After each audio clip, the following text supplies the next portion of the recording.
नमस्कार साथियों, पुनः स्वागत है आपका इस संज्ञा की कक्षा में। हम सभी जहाँ पर छोड़ करके गए थे वहीं से फिर जुड़ने वाले हैं। आपने जो अंतिम संज्ञा पढ़ी थी वह है प्रगृह्य संज्ञा, और प्रगृह्य संज्ञा से संबंधित बहुत सारे सूत्रों को आपने देख लिया। प्रगृह्य संज्ञा इस तरह की संज्ञा है कि जिसमें एक सूत्र से कार्य नहीं होता है, हमें और भी सूत्रों को देखना पड़ता है। तो आइए प्रारंभ हो जाइए। लगभग 1 घंटे की कक्षा और चलेगी जिसमें हमारा सब कुछ क्लियर हो जाएगा।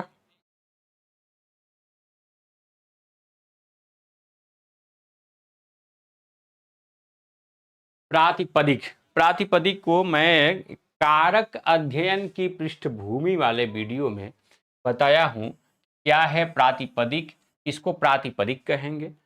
तो उस प्रसंग को छोड़ करके एक बार फिर से यहाँ पर देख लीजिए कि कोई शब्द ऐसा हो जिसका अर्थ निकलता हो, अर्थ निकलने वाला शब्द हो कोई, और वह शब्द धातु न हो और प्रत्यय न हो, उसको प्रातिपदिक कहेंगे।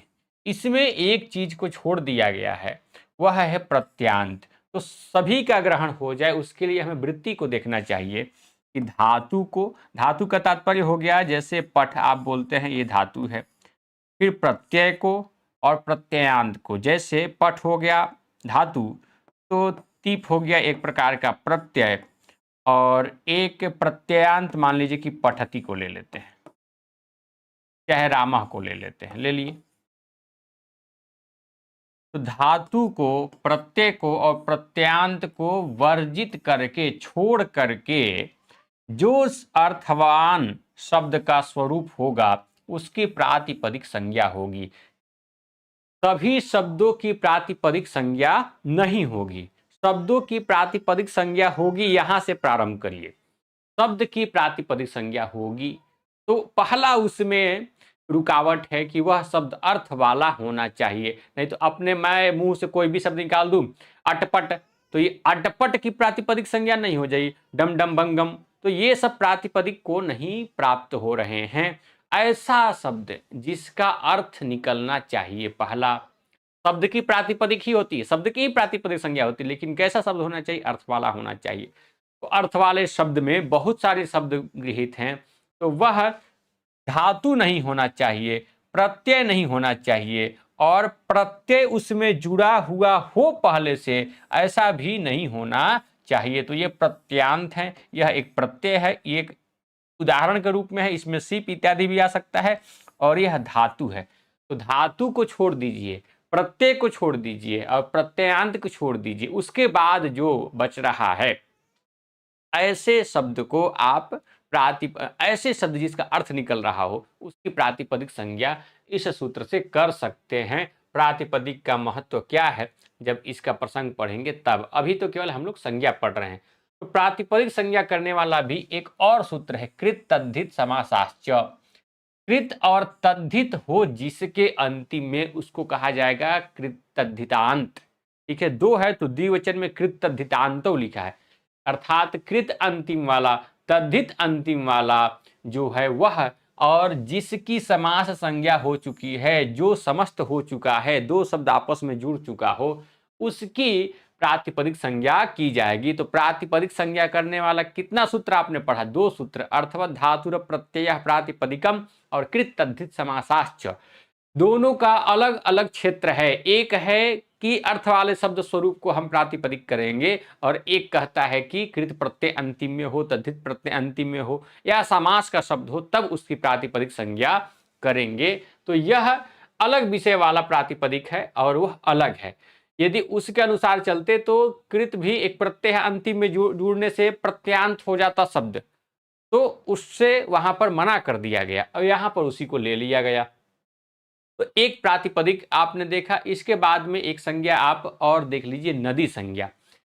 ऐसा नहीं है कि इस वीडियो में या इसके पहले वाले वीडियो में जो कुछ आपने अध्ययन किया इतनी ही संज्ञा है। इन संज्ञाओं से प्रायः प्रश्न बना है। पुराने प्रश्न पत्रों के प्रश्न को देखने पर ऐसा लगता है कि आप यदि परीक्षा देने जा रहे हैं और वहां पर व्याकरण संबंधित प्रश्न आ रहे हैं तो ऐसे संज्ञाओं को जरूर देख करके जाना चाहिए। तो आप पूर्व में इत संज्ञा, लोप संज्ञा, प्रत्याहार, ह्रस्व, दीर्घ, प्लुत, सवर्ण, उदात्त, अनुदात्त, स्वरित, पद, संहिता, संयोग, गुण, वृद्धि, टी, प्रगृह, ये सब देख करके आ रहे हैं। अब आप इस वीडियो में प्रातिपदिक को देखें। अब देख रहे हैं नदी को। नदी एक संज्ञा है, तो जिस तरह से नदी स्त्रीलिंग शब्द है, तो उसी से आप इसका आकलन कर लीजिए कि यह भी स्त्रीलिंग शब्दों को ही प्रातिपदिक करने वाला सूत्र है। ठीक, इसकी वृत्ति भाग में देखिए तो लिखा है यू त्राख्यऊ नदी। स्त्राख्य मतलब कि स्त्री में ही जिसकी आख्यान हो, स्त्री में ही जो कहा जाता हो, स्त्रीलिंग में ही जो हमेशा हो, ऐसे को कहा गया नित्य स्त्रीलिंग। यू का अर्थ क्या है? यू में दो वर्ण छिपा हुआ है, ई और उ। ई के बाद उ होने से ई को य हो जाता है और उसमें उ जुड़ करके यू बना हुआ है, तो यही है यू। ई और उ अंतिम में हो, या कह सकते हैं कि ईकारांत और उकारांत स्त्रीलिंग शब्द नदी संज्ञक होता है। वृत्ति भाग में और स्पष्ट हो जाएगा। इत उत अंतौ, अर्थात जिसके अंतिम में ई वर्ण हो, उ वर्ण हो। ध्यान देना है कि ई यहां दीर्घ स्वरूप वाला है, ह्रस्व स्वरूप वाला नहीं। तो ई और उ अंतिम में हो और वह शब्द नित्य स्त्रीलिंग वाला हो, तो उस शब्द की नदी संज्ञा हो जाती है। ठीक है। अच्छा, एक चीज इसमें और भी है, प्रथम लिंग ग्रहणम च, यदि उसका लिंग परिवर्तन कर दिया गया हो किसी कारणवश, तो हम उसको देखेंगे कि प्रथम लिंग उसका क्या होता है। जैसे अभी तो आपको यहाँ पर नहीं मिलेगा, लेकिन एक माला शब्द है जो कहीं कहीं पर माला भी मिलता है, मालम भी मिलता है, उस स्थिति की बात है। तो आप देख लिए, उसका हम आपको शब्द दिखाने के लिए कोशिश करते हैं। एक शब्द है वधु। वधु देखिए अंतिम में उ है, तो उकारांत है ना। एक शब्द है गौरी। ठीक, तो ये सारे शब्द। अच्छा, एक शब्द है कुमारी, तो कुमारी का कुमार दिख जाएगा, बालिक कुमारी हम ग्रहण नहीं करेंगे, ऐसे को छोड़ देना है। लेकिन जो नित्य स्त्रीलिंग हो वह इकारांत हो, उकारांत हो, तो उसकी यह संज्ञा कर दी जाएगी नदी संज्ञा। और नदी संज्ञा करने पर नदी संज्ञा से संबंधित जो विधान है वह प्राप्त होगा। तो यहाँ ध्यान रखना है कि नदी संज्ञा के लिए कोई शब्द स्त्रीलिंग का होना चाहिए और उसके अंतिम में ई होना चाहिए या उ होना चाहिए, दो अवश्य होना चाहिए, तभी कर पाएंगे। घी संज्ञा। अब घी संज्ञा है शेषो घ्य सखी। शेषो घ्य सखी, शेष का तात्पर्य है कि जो नदी संज्ञा में बात नहीं की गई, तो वहां से हम ग्रहण कर लेंगे कि ह्रस्व ई और ह्रस्व उ की बात नहीं की गई थी, ई और उ की बात की गई थी। वह जो है कि किसी भी लिंग में हो, लिंग के लिए विशेष यहाँ पर कोई विधान नहीं किया गया, वह घी संज्ञा वाला होता है, शेषः घी। और अच्छा, एक चीज और भी देख लीजिए, नदी संज्ञा का सूत्र है 1 4 3 और इसका है 1 4 7। अर्थात नदी की बात चल आ रही थी, नदी के प्रसंग में जो जो निमित्त दिया गया जिसकी नदी संज्ञा हो गई, उसके अलावा जब कुछ हुआ उसको घी संज्ञा करना है। तो स्त्रीलिंग की बात यहाँ पर नहीं है, और उसमें यह भी नहीं बताया गया है कि क्या हो, इकारांत हो कि उकारांत हो, सूत्र में नहीं बताया गया। तो अब आप ह्रस्व और दीर्घ दीर्घ ई की बात पहले ही कर चुके हैं, तो यहां पर आएंगे ह्रस्व यावत उतौ, ये लिखा ना, या ह्रस्व ह्रस्व यावद उतौ, तो यहाँ इत का भी ग्रहण है और उत का भी ग्रहण, यौ उत। देखिए इसको ऐसे करिए, यौ इत निकालिए, इसमें यौ इत उत। ठीक है, द्विवचन में प्रयोग करके उतौ बनाया गया है। तो यौ मतलब कि जो इत संज्ञक, जो इत हो, इत संज्ञक नहीं, जो इत मतलब ह्रस्व ई, उत मतलब ह्रस्व उ। अब क्लियर हो गया, यौ को औ को आव हो गया है, याव बना है। यावद इतौ, यावद उतौ, यावद उतौ, अर्थात जो ह्रस्व ई हो और ह्रस्व उ हो, वह जिसके अंतिम में हो उसकी घी संज्ञा होती है। तो दोनों में क्या डिफरेंस है?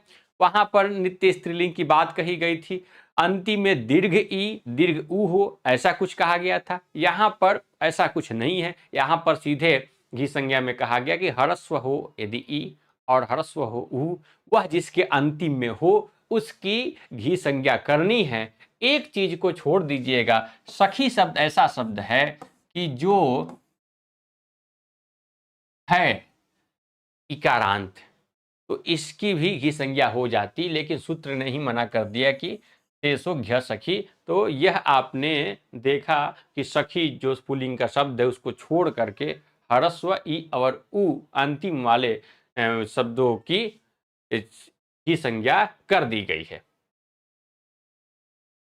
अब एक शब्द और है, पति शब्द जो है कि ही इकारांत है, ह्रस्व ई इसमें भी है, लेकिन इसकी भी प्रत्येक जगह घी संज्ञा नहीं होगी, तब ही होगी जब यह समास में हो। समास का कहने का तात्पर्य है कि ये किसी शब्द के साथ में जुड़ा हुआ हो, समस्त हो। तो भूपति का भू और पति के साथ समास है दोनों का, तो यहाँ पर पति घी संज्ञक होगा और कहीं पर नहीं होगा। क्लियर? अब आपने घी भी देख लिया और आपने नदी भी देख लिया। कुछ और भी संज्ञाएं हैं जो देखना है आपको, जैसे उपधा। उपधा भी बहुत जगह पर आपको जरूरत पड़ती है, उपधा जानना भी चाहिए। एक संज्ञा भी मुझे याद आ गई है तो मैं बता देता हूँ। एक अवसान भी संज्ञा है जो शायद वीडियो के क्रम में मैंने चर्चा किया था, वो यहाँ पर बता दे रहा हूँ। विरामो अवसानम, विराम अवसान हो जाएगा ना, विरामो अवसान, विराम हो जाए। जैसे यहाँ पर चलते चलते वर्ण के आगे देखिए विराम हो गया, कुछ भी नहीं है, इसके आगे विसर्ग के आगे कुछ भी नहीं है, विराम हो गया। तो जहाँ पर विराम हो जाए ना उसकी अवसान संज्ञा होती है। तो एक संज्ञा ये भी जानिए, और ये याद करने वाली संज्ञा है और बहुत व्यवहारिक संज्ञा है। आप संधि प्रकरण में अवसान अवसान शब्द सुनेंगे, खरो अवसान और विसर्जनीय, वहाँ पर जानना पड़ेगा कि क्या है अवसान, अवसान किसको कहा जाता है, वहाँ अवसान जानिएगा। और यहाँ जानिए उपधा। तो टी आप जानते थे, टी को एक बार स्मरण करिए। टी में हम लोगों ने क्या पढ़ा था, राजन लिखा है तो अन की टी संज्ञा होगी, यदि नदी लिखा हुआ है तो ई की टी संज्ञा होगी, अर्थात जो अंतिम अच हो उस अंतिम अच से बाद का कोई व्यंजन है तो उसके साथ में टी संज्ञा, और नहीं तो केवल अंतिम अच की टी संज्ञा होती है, यदि बाद में व्यंजन नहीं है तो। ये टी संज्ञा का प्रसंग था। उपधा का थोड़ा सा अलग है, अल अंत्यात पूर्व, अलह अंत्यात पूर्व उपधा। अल मतलब कोई भी वर्ण, वर्ण का समूह हो तो उसमें से कोई भी ऐसा वर्ण नहीं है कि जो अल में नहीं आ सकता। जैसे मैं लिख दूं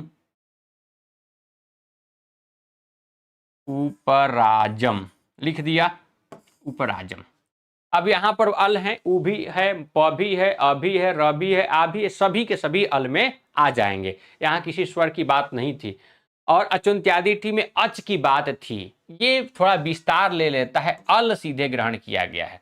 तो इन अलों के बीच में से जो अंतिम हो, अंतिम हो, अंतिम में अल कौन सा है, म है, तो इनके पूर्व वाला जो वर्ण है वह उपधा संज्ञक होता है। तो पूर्व वाला वर्ण क्या है, ज का अ, तो केवल उस अ की उपधा संज्ञा होगी, ऐसा नहीं कि टी के जैसे अ और म दोनों की हो जाएगी। यदि यहीं पर टी संज्ञा करने की बात कही जाती तो अ और म दोनों को मिलाकर के टी संज्ञा होती, लेकिन यहां ऐसा नहीं है।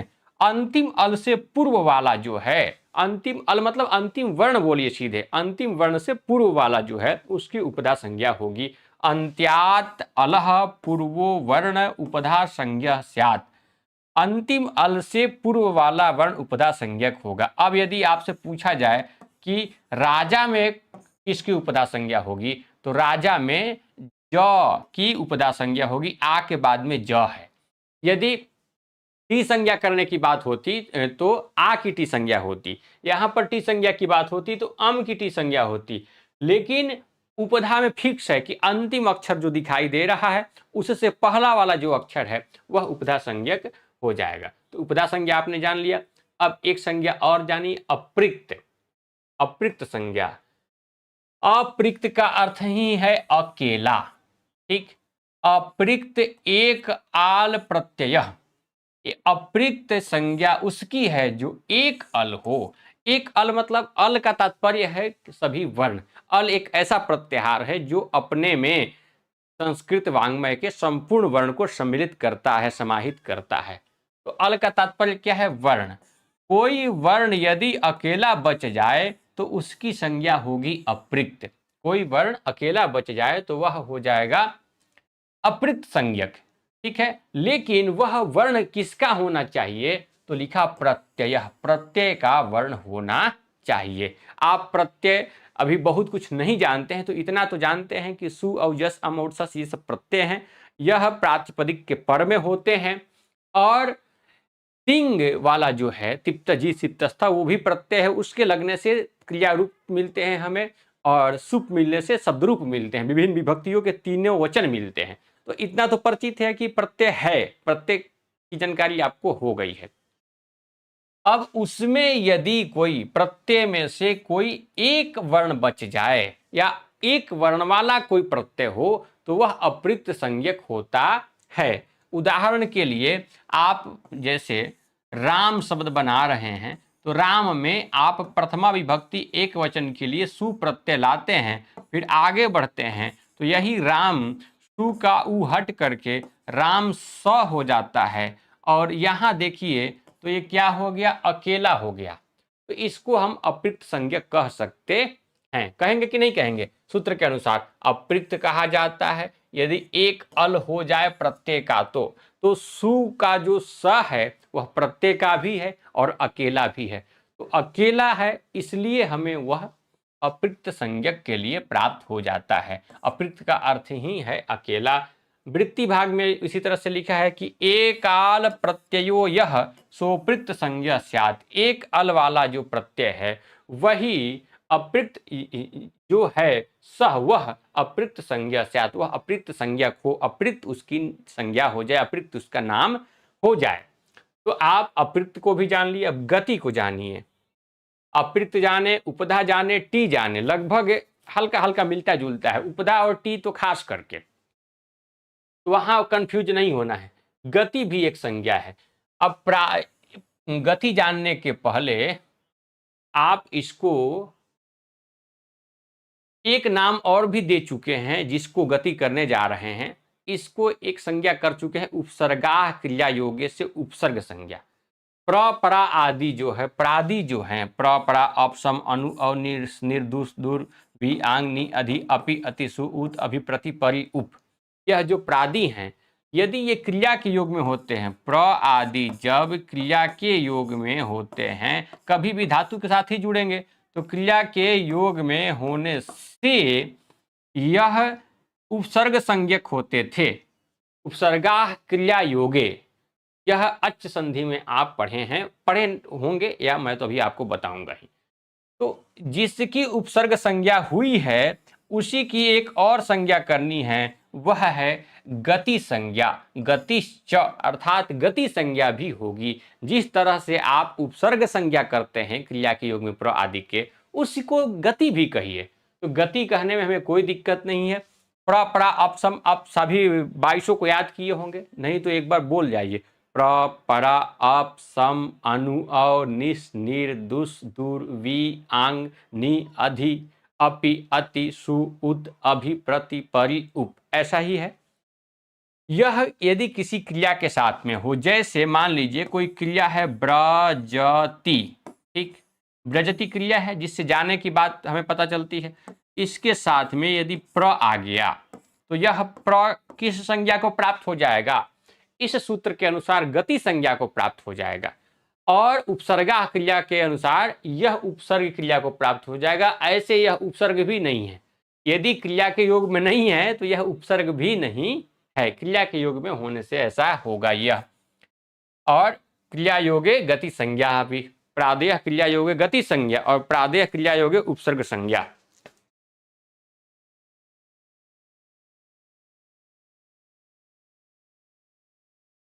अब इसको आप एक और नाम दे दिए, गति सूत्र है गतिश्च विभाषा।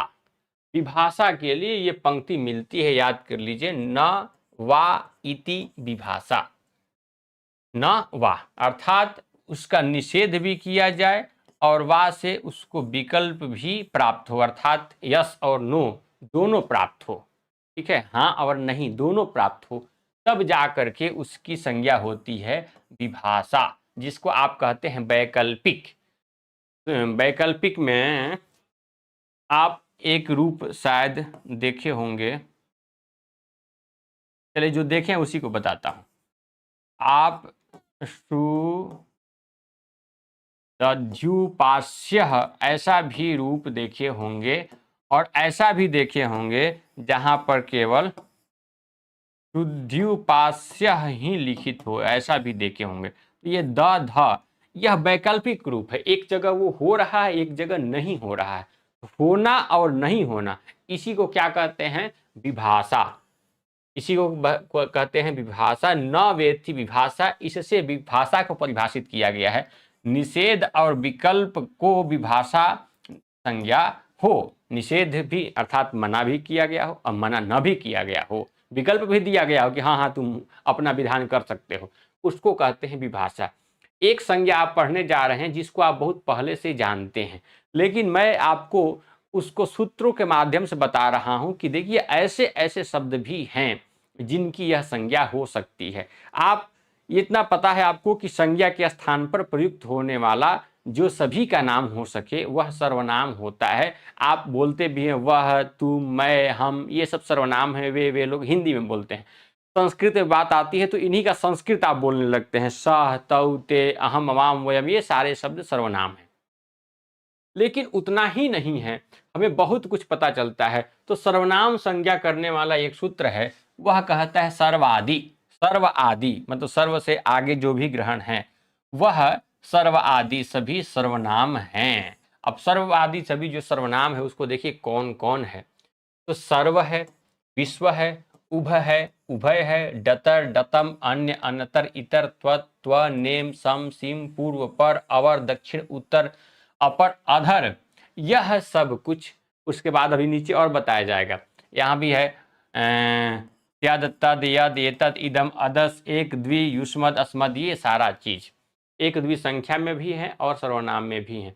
अभी और नीचे पढ़ लीजिए एक बार। मैं याद करने के लिए नहीं बोल रहा हूँ, आपको केवल दिखा रहा हूँ, ठीक है। ये ऊपर आ ही गया था, उत्तरा, कुर्वः, दक्षिणा, ये सब। फिर ये स्वे, स्वाह, आत्मीया, और उसके बाद है अंतरे, अंतराह, प्रथमे, प्रथमा, द्वितीय, द्वितीया, फिर उत्तर, पूर्वा, इसमें कुछ विशेष है। ठीक, अब इसमें क्या बताया गया है कि ऐसे जो शब्द हैं जो सभी के लिए प्रयोग कर सकते हैं उनकी एक संज्ञा होती है। तो संज्ञा करने के लिए और भी सूत्र हैं इसमें, तो हम सभी सूत्रों को नहीं, लेकिन एक इस सूत्र को जरूर याद करेंगे कि सर्वादीनि सर्वनामानि। सर्व आदि जो हैं वह सर्वनाम संज्ञक हैं। सर्व आदि में बहुत सारे पठित हैं जो हम लोग सुनते हैं ना, युष्मद, अस्मद, ये सारे देखिए। तद जो है जिससे आपसे सह का रूप चलाते हैं, सह, तौते करते हैं, यह ये करते हैं, वे सभी क्या है? सर्वनाम शब्द हैं जो विभिन्न 3-4 सूत्रों से। एक सूत्र देखिए, सूत्रों की व्यवस्था यहीं पर लिख भी दी गई है। इन सूत्रों से जो बताया गया है उसकी सर्वनाम संज्ञा होती है। तो सर्वनाम संज्ञा किसकी होती है? जो सभी की जगह पर प्रयुक्त हो सके। इसमें कुछ लिस्ट दिया गया है, शायद हम लोगों को पूरा याद ना हो तो याद करने की जरूरत भी नहीं है, लेकिन उस सूत्र को याद कर लेना है कि सर्वादीनि सर्वनामानि, यह सर्वनाम संज्ञा करने वाला सूत्र है। अब एक सर्वनाम स्थान संज्ञा की जाती है। उस सर्वनाम स्थान संज्ञा को भी आप देखिए, ये सब देखिए उसी में है। जरा, जरस, है ना, जरा, जरस, विश्वपा, तो ये तो उसके जैसा बताया गया है, किसके जैसा रूप चलेगा, ये वो विश्वपा सर्वनाम में नहीं है। सर्वनाम स्थान संज्ञा। सर्वनाम स्थान संज्ञा के लिए आपको याद होना चाहिए टू औ जस, अम, आउट, सस ना। ये क्या है? सुप प्रत्यय के, सुप प्रत्याहार के प्रत्यय हैं जिसमें 21 प्रत्ययों की गणना होती है, जिसके मिलने से शब्द पद संज्ञक हो जाता है। तो सु औ जस, अम, आउट, सस। सु और जस अम और सस आगे आप तृतीय चतुर्थी कटाभ्याम विष इत्यादि पढ़ सकते हैं, लेकिन हमें उतनी यहाँ पर आवश्यकता ही नहीं है। तो सुट अनपुंसकस्य, सुट मतलब कि सु से लेकर के ट तक अर्थात सस को भी काट दिया गया। एक प्रत्याहार बनाइए सुट, तो सुट से किसका ग्रहण हो जाएगा? सु और जस अम आउट इतने का ग्रहण हो जाएगा। तो ये जो सुट है, जब यह नपुंसक लिंग के न हो तो इनकी सर्वनाम स्थान संज्ञा होती है। लिखा ही है सूत्र में ही कि सुट अनपुंसकस्य, या इस तरह से देखिए स्वादि पंचवचनानि, सु आदि जो 5 वचन हैं, 5 वचन मतलब ये सब वचन ही है ना, किसी न किसी वचन की वचन को प्राप्त है यह। तो सु और जस अम औट ये जो 5 हैं शुरू से लेकर के, इनकी सर्वनाम स्थान संज्ञा की जाती है अक्लीबस्य, अर्थात नपुंसक लिंग को छोड़ करके, क्लीब लिंग को छोड़ करके, नपुंसक लिंग का एक नाम क्लीब लिंगी है, उसको छोड़ करके। तो सर्वनाम स्थान संज्ञा करने वाला सूत्र कौन है? सुट नपुंसकस्य। ये थोड़ा सा कठिन जरूर हो रहा है, लेकिन पढ़ लीजिए। मैं अभी इसमें से बहुत सारा चीज छांट दिया हूं, आपको 1-2 बार में सारे स्मरण भी आ जाएंगे, पहले से भी स्मरण होंगे, और ना तो बस सूत्र ही तो देखना है, 2 बार देखेंगे याद हो जाएगा। भ संज्ञा, यदि मैं बहुत धीरे पढ़ा रहा हूं तो आप जब देखें तो वीडियो को फॉरवर्ड करके भी देखने की आदत डालिए, उससे क्या होता है, रिवीजन करने में आसानी होती है। यचि भम, यचि भम क्या है? यादिसु अच आदिसु च कप प्रत्यय, हालांकि भ संज्ञा आपको बहुत जरूरत नहीं है तो मैं छोड़ दे रहा हूं, निष्ठा जरूरत है। 2 प्रत्यय हैं, एक है अक्ता और एक है अक्तवतु, अक्ता और अक्तवतु। अक्ता प्रत्यय, अक्ता प्रत्यय और अक्तवतु प्रत्यय, ये 2 प्रत्ययों की एक संज्ञा होती है। वह संज्ञा कौन है? निष्ठा, और बहुत प्रसिद्ध है। तो आप इसको ध्यान रख लीजिए कि ये कृत प्रत्यय हैं, अर्थात यह धातु से जुड़ते हैं और क्रिया रूप को तैयार करते हैं। जैसे पठ से जुड़ता है अक्ता तो पठितः बनता है, और अक्तवतु जुड़ता है तो पठितवान बनता है। ऐसे ही गम से जुड़ेगा तो गतः बनेगा और गतवान बनेगा। ये सारे शब्द रूप सारे क्रिया रूप बनते हैं, पठितः, भ्रमितः, भ्रमितवान। तो इसी प्रत्यय से वह शब्द देखते हैं आप, वह क्रिया रूप देखते हैं जो भूतकाल के वाचक होते हैं। पढ़ा, ठीक है, ऐसा अर्थ निकलता है। तो इन दोनों की जो अक्ता अक्तवतु भूतकाल की क्रिया को प्रकट करने के लिए जुड़े जाते हैं धातु से, इन दोनों की एक संज्ञा होती है एतौ निष्ठा संज्ञा, यह निष्ठा संज्ञक है। तो याद रखिएगा इनको क्या, कौन सी संज्ञा हम लोग कहते हैं? निष्ठा संज्ञा। तो निष्ठा संज्ञक प्रत्यय यदि पूछे कितने हैं तो 2 हैं, वो कौन कौन है? अक्ता अक्तवतु। निष्ठा संज्ञक प्रत्यय किस काल के द्योतक होते हैं, किस काल को प्रकट करते हैं? तो भूतकाल को प्रकट करते हैं वह। एक और प्रत्यय आगे देखिए लिखा है घ संज्ञा, घ तरप तमपौ घ। जिस तरह से अक्ता अक्तवतु एक प्रत्यय है और उनको जोड़ने पर हमें क्रिया रूप की प्राप्ति होती है, उनको एक संज्ञा भी हम लोगों ने दिया है, वह संज्ञा है निष्ठा। ऐसे ही 2 और प्रत्यय हैं जो शब्द से जुड़ रहे हैं, धातु से नहीं। तो तरप और तमप ये 2 प्रत्यय घ संज्ञक हैं, इनको कौन सी संज्ञा दी गई है? घ संज्ञा। जैसे ब्राह्मणी तरा, ब्राह्मणी तमा, इसमें तरप है, इसमें तमप है, तो तरप और तमप की भी संज्ञा है घ। तो प्रत्ययों की जो संज्ञा है उसमें प्रसिद्धि निष्ठा की ही है, और एक सत संज्ञा है जिसको आप सत्री और सानच को देते हैं। तो निष्ठा जरूर याद रखिएगा। अब आपको घ भी याद हो गया होगा, तरप तमप इस तरह से बोल करके आप प्रैक्टिस।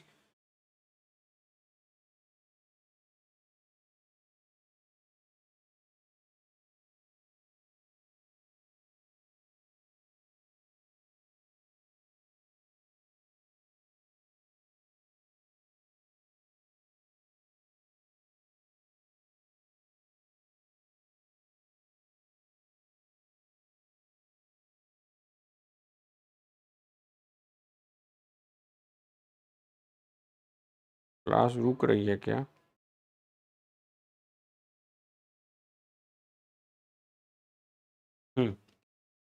घ हो गया। अब आइए संप्रसारण संज्ञा। तो आप 2 प्रत्याहार का स्मरण कर लीजिए, इसमें एक स्मरण कर लीजिए इक। इक प्रत्याहार में कितने अक्षर आते हैं? 4, ई उ री और ली। दूसरा प्रत्याहार स्मरण कर लीजिए, यण। यण प्रत्याहार में कौन अक्षर आते हैं? य, डाइवर्ट के य से लेकर के लण तक जाएंगे, तो यह प्रत्याहार बनकर के मिल गया। संप्रसारण संज्ञा है एक, इसका सूत्र है इज्ञण संप्रसारणम। यण के स्थान में जो प्रयुक्त होता है इक, प्रयुज्यमानो य इक, संप्रसारण संज्ञा स्यात्। यण के स्थान में प्रयुक्त होने वाला जो इक है वह संप्रसारण संज्ञक होता है, उसकी एक संज्ञा होती है, वह संज्ञा है संप्रसारण। किसके स्थान पर? यण के स्थान पर। आप जब यण संधि पढ़ते हैं तो इक के स्थान पर यण का विधान होता है। यण संधि में इक के स्थान पर यण संधि का विधान होता है, लेकिन यहाँ कुछ अलग है। अलग है कि संप्रसारण में क्या होता है कि यण के स्थान पर इक के विधान करने की बात कही गई है। मतलब इसमें हम उल्टा क्रियाकलाप देखेंगे। ई के जगह पर य होता था ऐसा नहीं देखेंगे, य के जगह पर ई को देखेंगे। उ के जगह पर व होता था तो व के जगह पर उ को देखेंगे। यही है संप्रसारण। यण के स्थान पर जो प्रयुक्त हो गया इक, तो हम इक के स्थान पर यण कर दिए थे यण संधि में, लेकिन अब क्या कर रहे हैं कि यण के स्थान पर इक को ला रहे हैं। य के स्थान पर य के स्थान पर ई को, उ के स्थान व के स्थान पर उ को, र के स्थान पर री को, ली के स्थान पर ल को। तो कहा गया कि यण के स्थान पर प्रयुक्त होने वाला जो इक है उसको आप संप्रसारण कहिए, संप्रसारण संज्ञा वाला है वह। तात्पर्य है कि इसमें एक एक्स्ट्रा लेवल मिल रहा है, एक अलग संज्ञा मिल रही है। जब यण के जगह इक के जगह पर यण करते थे तो उस यण को कोई विशेष नाम नहीं दिया जाता था, लेकिन जब यण की जगह पर इक करने लगे तो उस इक की संज्ञा हो गई संप्रसारण। तो संप्रसारण संज्ञा किसकी होती है? इक की होती है। संप्रसारण संज्ञा किसकी होती है? इक की होती है, यण की नहीं। इज्ञण संप्रसारण में क्या लिखा है कि यण के स्थान पर इक का, यण के स्थान पर जो इक है ना, उस इक अर्थात ई उ री की संज्ञा है संप्रसारण। कभी कभी पूछ देता है कि य का संप्रसारण क्या है, तो य का संप्रसारण ई है। व का संप्रसारण क्या है? उ है। तो संज्ञा किसको प्राप्त है? संप्रसारण संज्ञा इक प्रत्याहार के वर्णों को प्राप्त है। यण के स्थान पर प्रयुक्त होने वाला जो इक है उसकी यह संज्ञा होगी। अब आइए अव्यय संज्ञा, इसको समझ लीजिए, ये भी बहुत ही महत्वपूर्ण है।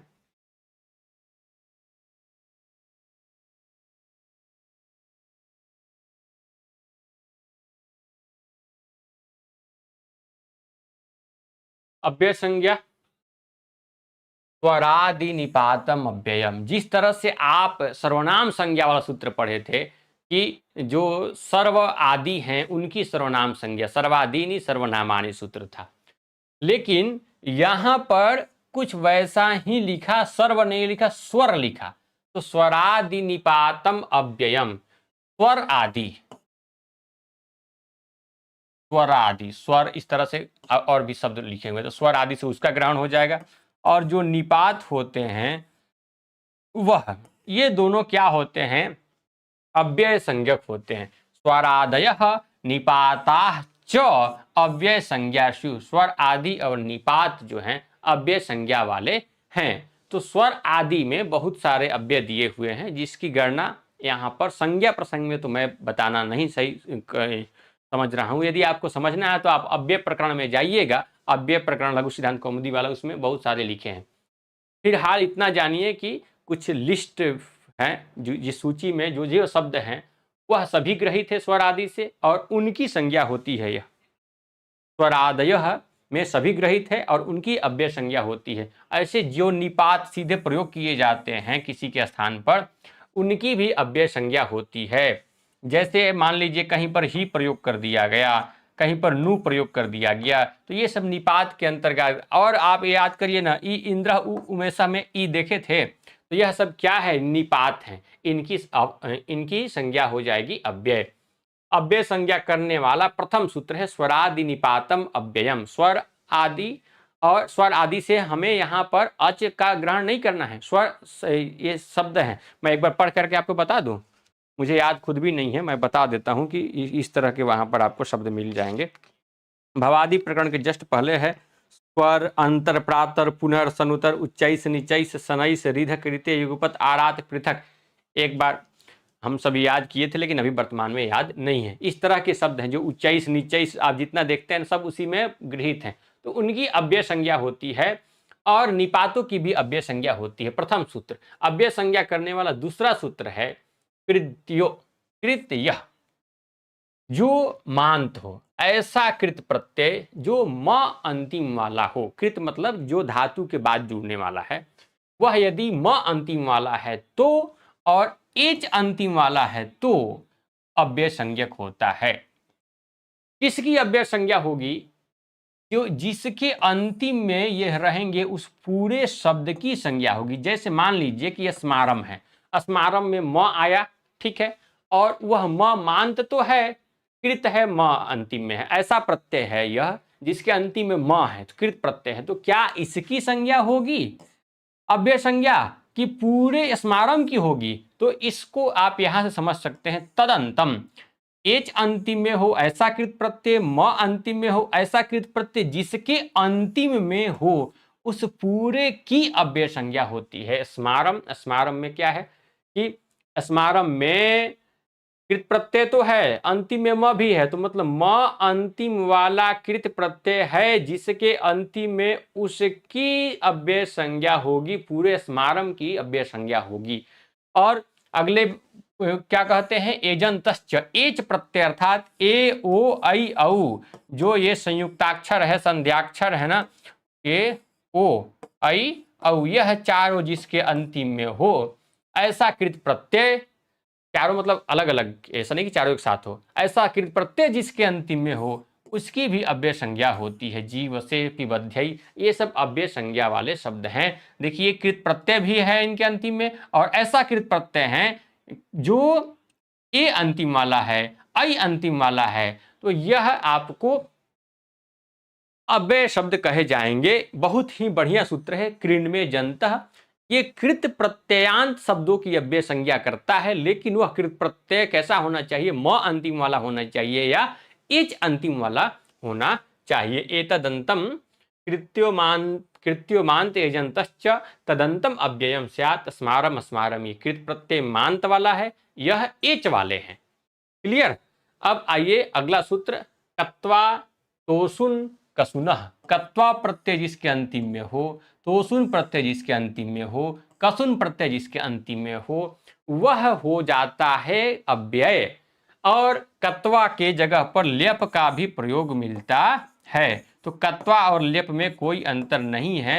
ये लेप प्रत्यय पढ़ाते वक्त मैं आपको बताऊंगा कि कैसे कत्वा की जगह पर लेप हो जाता है। तो यह जिसके अंतिम में हो, कत्वा प्रत्यय, तोसुन प्रत्यय, कसुन प्रत्यय, तो वो अव्यय हो जाता है। जैसे कृत्वा में कत्वा प्रत्यय है, उदेतो हमें तोसुन है, विस्तृपा में कसुन है, तो यह अव्यय कहे जाएंगे। तो पहला था जो एक पूरे शब्द समूह को नाम दे दिया अव्यय, वह था स्वरादि निपातम अव्ययम। फिर आपको मिला कुछ स्पेशल जो कृत प्रत्यय अंतिम में हो उनकी अव्यय संज्ञा करता है, कृण्मे जन्तः। फिर उसके बाद मिला कत्वा तोसुन कसुनः। अब मिल रहा है अव्यय भावश्च। यह कहता है कि जिसकी अव्यय भाव, जिसको अव्यय भाव समास के अंतर्गत रखा गया है या जिसमें अव्यय भाव समास है या अव्यय भाव समास वाला जो पद है उसकी अव्यय संज्ञा होगी। अव्यय भावश्च यह एक संज्ञा सूत्र है जो अव्यय संज्ञा करता है, अव्यय भाव समास इत्यादि नहीं करता है। यह संज्ञा सूत्र है, संज्ञा करता है। ये अव्यय प्रकरण में पठित है। अव्यय भाव समास जहां पर हुआ हो वह अव्यय संज्ञक होता है, यह इस बात को बताता है। तो अव्यय भावश्च सूत्र भी संज्ञा सूत्र है, इससे अव्यय संज्ञा अव्यय भाव समास वाले पद की जाती है। आगे मैं बोला था ना कि सत संज्ञा भी आप जान लीजिए। सत क्या है? जिस तरह से आपने निष्ठा देखा था, अक्ता अक्तवतु की संज्ञा थी निष्ठा, वैसे ही आप एक देखे थे तरप और तमप की घ। अब देख रहे हैं सत्य, तो तौ सत, तौ अर्थात सत्री और सानच जो है ना, सत्री सानचौ, सत्री और सानच की सत संज्ञा होती है। सत संज्ञा किसकी है? सत्री और सानच प्रत्यय की। तो तरप तमप को देखा आपने, अक्तक तवतु की संज्ञा देखा, और अब सत्री सानच को देख रहे हैं कि सत्री और सानच प्रत्यय की एक संज्ञा होती है, वह है सत संज्ञा। अब आपने इसको देखा है, मैं बस समझा दे रहा हूं, इसको देखेंगे, इसको देख चुके हैं। लह परस्मै पदम, लह मतलब क्या है, लादेश। लादेश कितने हैं, लकार के स्थान पर आदेश होने वाले, तो लकार अर्थात लट लिट जो 10 हैं उनको आप धातु के साथ जोड़ते हैं क्रिया रूप बनाने के लिए, तो उसमें बचता है केवल ल। उस ल के जगह पर स्थान आदेश किए जाते हैं तिप्त जी सिप्तस्थ, ये सब जो 18 हैं इनको। 9 को परस्मै पद कहा जाता है, 9 को आत्मनेय पद कहा जाता है, तो उनको परस्मै पद बताने के लिए, आत्मनेय पद बताने के लिए भी सूत्र है। सूत्र है कौन सा, लह परस्मै पदम, जो लादेश हैं वह परस्मै पद संज्ञक होते हैं। लादेश मतलब कि जो तिप्तस जी हैं, यह लादेश क्यों कहे जाते हैं, क्योंकि लकार के जगह पर आदेश किए जाते हैं, तो इनको परस्मै पद कहेंगे। तो कहा जाता है जितने लादेश हैं अर्थात तिप्तस जी सिप्तस्थ, पूरे 18 जो है परस्मै पद संज्ञक हो जाता है। तो इसमें से यह सूत्र जो नीचे वाला सूत्र है मना करता है कि जो बाद के तंग हैं, तंग मतलब बाद के 9, तिप्त जी सिप्तस्थ मीप वस मस को छोड़ करके जो त आताम झ से त से लेकर अंतिम तंग है, अंतिम जो अंग है वहां तक के जो प्रत्यय हैं वह तंग, और आनव मतलब यहाँ पर सानच और कानच को लेना है, सानच और कानच। अभी आप सानच को एक और संज्ञा दिए हैं, वह था सत, और यहां पर आप दे रहे हैं सत्री सानच को आत्मनेय पद। आत्मनेय पद का अलग प्रसंग है, सत का अलग प्रसंग है। तो सानच और कानच यह आत्मनेय पद संज्ञक होते हैं। तो आत्मनेय पद संज्ञा करने वाला सूत्र पूछे तो यह है तंगा नाम आत्मनेय पदम, तंगा नाम आत्मनेय पदम। अब परस्मै पद वाला पूछे तो लह परस्मै पदम, परस्मै पद का अपवाद है आत्मनेय पद वाला सूत्र, क्योंकि यह तो पूरे 18 की परस्मै पद संज्ञा कर देता है, लेकिन यह कहता है कि बाद के 9 को हम करेंगे। तो इसका मतलब यह नहीं है कि शुरुआती ये पूरा एक बार परस्मै पद करता है फिर बाद में आत्मनेय पद करता है, नहीं, इसके क्षेत्र के आधा, इसके क्षेत्र को आधा कर देता है, सीधे कहता है कि आधा वाला जो हिस्सा है वो आत्मनेय पद का विषय है। एक उपसर्जन संज्ञा है, इसका सूत्र है प्रथमा निर्दिष्टम समास उपसर्जनम। समास सूत्र, समास करने वाला सूत्र होता है, जैसे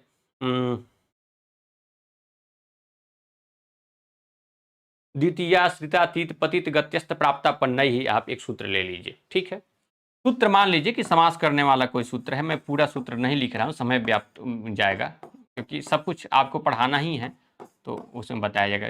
द्वितीय श्रितातीत प्राप्तापन्न गत्यस्ता प्राप्तापन्न, इस तरह से श्रितातीत गत्य श्रितातीत पतित गत अत्यस्त प्राप्तापन्न। तो प्रथमा निर्दिष्टम समास उपसर्जनम में क्या है कि समास का तात्पर्य है कि समास करने वाला सूत्र, समास करने वाला सूत्र कोई ना कोई होगा, प्रत्येक समास का विधान किसी न किसी सूत्र से किया जाता है, वही सूत्र निमित्त देता है कि ऐसे के साथ ऐसे के समास हो, ऐसे ऐसे हैं तो यह समास हो, ऐसा कहा जाता है, तो उसको कहेंगे समास करने वाला सूत्र।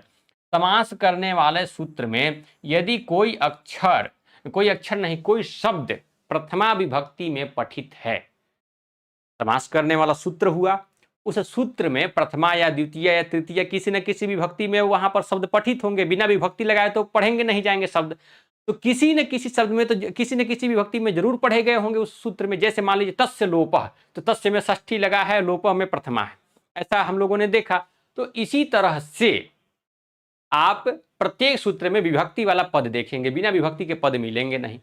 तो उस सूत्र में जो पद प्रथमा विभक्ति में होगा उससे जिसका निर्देश हो रहा होगा, प्रथमा विभक्ति में जो शब्द पठित होगा उस शब्द से जिसका बोध हो रहा होगा उसकी उपसर्जन संज्ञा होगी। आप इस सूत्र को बस उपसर्जन के रूप में याद कर लीजिए, आपको समास में इसको पढ़ना ही है, तो बहुत चिंतित नहीं होना कि ये सूत्र हमको नहीं समझ में आया।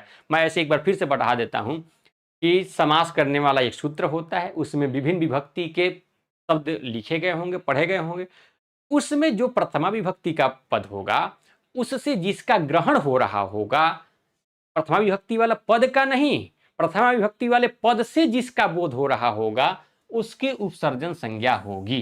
तो ये उपसर्जन संज्ञा को आपने देखा। तो इस तरह से हम लोगों ने इस वीडियो में, और भी है क्या, देख लेते हैं एक बार, नहीं, विभिन्न संज्ञा को देख लिया। लगभग 1 घंटे 10 मिनट का पहला वीडियो और इसमें लगभग 40-50 मिनट हुआ होगा। इस क्रम में आपने संज्ञा के प्रसिद्ध प्रसिद्ध सूत्रों को देखा, बहुत सारे सूत्र पहले से याद थे, बहुत सारे सूत्रों को अभी आपने याद किया, और मैं कहूंगा कि आपके पास में जब ये सूची जाए तो जब जब आपको कुछ संज्ञा सूत्र मिले तो उसको इसमें आप नोट कर लीजिए। संज्ञा सूत्रों का एक आप प्रवाह बनाइए, एक आवृत्ति करने को आदत डाल लीजिए, तो बहुत सारे संज्ञा सूत्र आपको याद हो जाएंगे। संज्ञा सूत्र से प्रश्न प्रायः परीक्षाओं में पूछा जाता है। तो यह आपने देख लिया सब कुछ ना, कि संज्ञा सूत्र प्रसिद्ध कौन कौन से हैं। मैंने प्रायः कोशिश की है कि आपको बता ही दिया जाए। ऐसा नहीं कह सकता हूं कि सभी संज्ञा सूत्र आपने पढ़ लिए, बहुत सारे संज्ञा सूत्र अभी छूटे भी हैं, लेकिन जो प्रसिद्ध थे उसको तो हम लोगों ने देख ही लिया है। फिर मिलते हैं अगले वीडियो में। धन्यवाद।